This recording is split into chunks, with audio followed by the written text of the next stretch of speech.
Сәлеметсіздер ме, құрметті қыздар, жігіттер. Қазір мен сіздерге Каспий Gold'тен қалай доступ ашу керек және қалай жабу керек, соны көрсетемін. Каспий Gold'ке кіресіз, сосын мына жерде жоғарыдағы 3 сызықты басасыз, мой банкке кіресіз. Мына жерде сіздің банковский карточкаңыз тұрады, соны басасыз. Сосын мына жерде міне 4-ші оплата в интернете деген тұр, соны басасыз. Мына жерде доступ закрыт. Карта закрыта для покупок в интернете. Негізі сіздің картаңыз осылай жабық тұру керек, үнемі жабық тұру керек. Егер де ашық тұрса, онда сіздің ақшаңызды біреу алып қоюы мүмкін. Сондықтан осылай жабық тұру керек.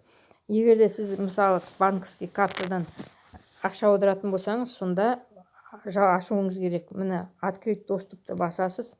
Сосын сізге қандай сумма керек? Міне 25 мың, 50 мың, 100 мың, 200 мың, 500 мың. Сосын без лимиті, міне қайсысы керек, соны басасыз. Мен енді 25 мыңды басам. Сосын применить лимит 25 тысяч деген, соны басасыз. Сосын жаңа сіздің неңізге код келеді, телефон номеріңізге. Қазір өзі автоматын келеді де өзі түседі. Міне түсті. Ол код тек қана одноразовый. Міне сонда мына жерде сіздің ақшаңыз открыт болып тұр. Міне доступ открыть. Міне осыдан кейін сіз нетесіз, ақшаңызды аударатын ақшаңызды аударып аласыз. Сосын ақшаңызды аударып болғасын, ақшаңызды аударып болдыңыз. Енді қайтадан жаңа Каспий Gold'ке қайтадан кіресіз. Қайтадан міне жаңа 3 сызықты басасыз. Сіз ол ақшаны аударып болғанша картаңыз уже Каспий Gold'ыңыз жабылып қалады ғой. Так, 3 сызықты басасыз, мой банкке қайтадан барасыз. Так, карт Каспий Gold'ке қайтадан барасыз. Так, оплата в интернете дегенге барасыз.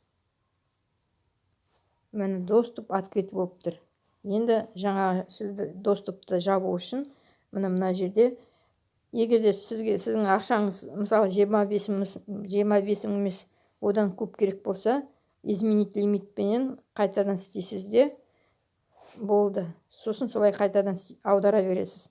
Енді уже аударып болғасын, сіз енді доступты жауып тастауыңыз керек. Мына жерде закрыть доступ деген тұр, соны басасыз. Болды, міне доступ закрыть. Момент жабылады міне. Ешқандай қиындықсыз. Міне осылай Каспий Gold'ның доступын ашу, жабу деген осы. Барлықтарыңызға сәттілік тілеймін.